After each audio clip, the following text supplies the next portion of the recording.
Hallo und herzlich willkommen beim YouTube-Kanal der V8 Lounge. Schön, dass ihr wieder eingeschaltet habt. Heute ist das Thema Bremsen bei der C3 beziehungsweise eben auch hier im Besonderen die vordere Bremsanlage. Da gibt es verschiedene Dinge zu beachten, und zwar ist das hier bei der vorderen Bremsanlage bei der C3 so gehandhabt, dass ja die Scheibe auf der Radnabe drauf sitzt, eigentlich wie bei jedem Auto eben auch.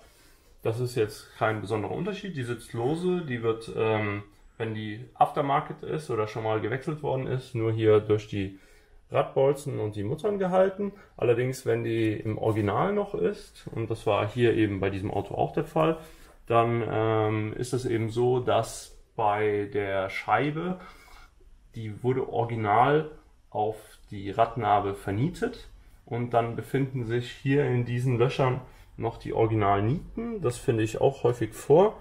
Das heißt, hier sieht man dann noch Nietenköpfe. Hier sind jetzt keine Nietenköpfe mehr zu sehen, weil hier schon jetzt eine neue Scheibe draufgebaut worden ist. Ja, ich habe jetzt hier neue Bremsscheiben draufgebaut, nachdem ich bei den originalen Bremsscheiben von 1973 die Nieten heruntergeschliffen habe.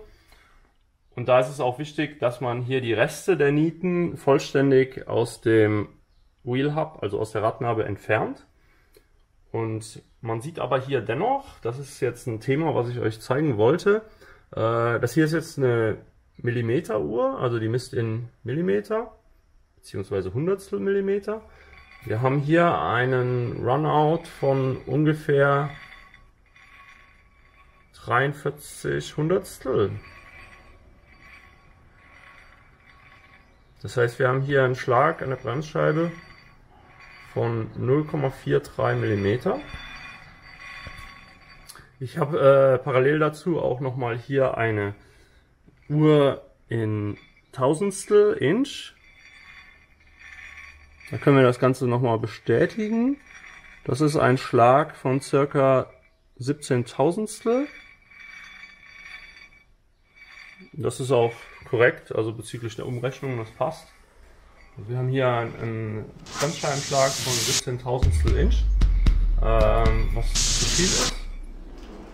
Und man könnte jetzt meinen, okay, das liegt jetzt sehr wahrscheinlich, ja, die Bremsscheibe hat jetzt einen Schlag oder wie auch immer. Das hat aber einen ganz anderen Hintergrund. Und zwar, man muss eben wissen, als diese Fahrzeuge original gebaut wurden, wurde das Wheel Hub, also die Radnabe, ich kann euch mal eine solche Radnabe holen. Zeige ich euch das mal. Ich schaue mal gerade, wo ich sie hingelegt habe. Ich habe hier ein solches Wheel Hub liegen. Hier sieht man das. Das wurde früher mit der Radnabe zusammen vernietet. Das habe ich ja eben erklärt. Und das Thema ist, wenn das vernietet wurde, dann wurde das als gesamte Einheit abgedreht und dann auf Null gedreht. Das heißt, diese gesamte Einheit wurde als Ensemble auf der Drehbank eben dann abgedreht und dann eben auf Null gedreht. Und jetzt haben wir das Thema, wir haben jetzt einen Teil dieses Gesamtpakets gewechselt und dadurch haben wir eine Unwucht. Und ja, es gibt jetzt verschiedene Möglichkeiten natürlich, sowas zu beheben, beziehungsweise dieses Spiel zu verringern.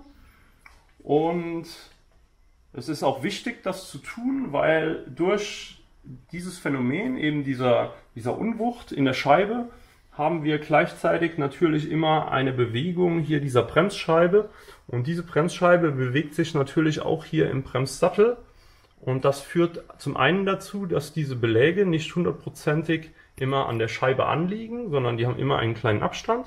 Und zum zweiten hat das auch zur Folge, dass dadurch Luft in die Bremse kommen kann, weil immer am Kolben, am Bremssattel eine Bewegung stattfindet und dadurch manchmal, wenn das eine sehr hohe Frequenz hat, eben Luft ins Bremssystem reinkommen kann und man immer Probleme mit Luft in der Bremse hat und diese nie ganz aus dem Auto rausbekommt, beziehungsweise je weiter man fährt, immer mehr Probleme damit sich auch einstellen. Also das ist einfach ein sehr häufiges Thema bei der Corvette und deswegen spreche ich das heute an und wir gucken jetzt mal, was man eben machen kann und welche Möglichkeiten es gibt.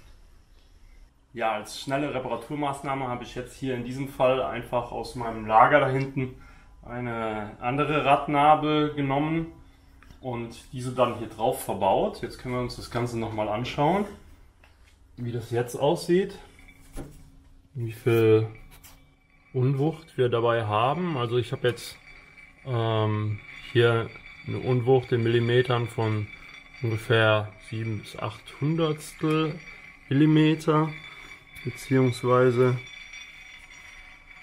das sind maximal 3/1000 Inch. Das ist jetzt deutlich besser. Man sieht hier an der originalen Radnabe seltsamerweise auch hier komische Spuren, wo schon mal was weggebrochen ist. Das könnte sein, dass ja, ich weiß nicht, vielleicht mal ein Rad abgefallen ist oder dass es damit über den Asphalt geschliffen ist oder sonst wie irgendwie eine mechanische Einwirkung darauf stattgefunden hat. Das würde natürlich auch für den Runout sprechen, aber kann auch komplett was anderes sein. Und der Runout ist eher hier auf der Fläche zu finden, weil ich sehe jetzt hier keine Erhöhung oder sowas. Ich habe mich jetzt natürlich in diesem Fall halt deswegen einfach dazu entschieden, einfach eine andere Radnabe zu nehmen. Ich werde aber jetzt die andere Seite genauso überprüfen. Und man hat häufig auch einfach, ohne dass irgendwas passiert ist, schon Runout, einfach wenn man die Bremsscheibe misst. Also ihr könnt das gerne bei euren Korvetten messen. Und ihr werdet da auch oft feststellen, dass ihr einfach sehr viel Seitenschlag habt, was natürlich niemals gut ist. Es gibt da verschiedene Möglichkeiten der Abhilfe.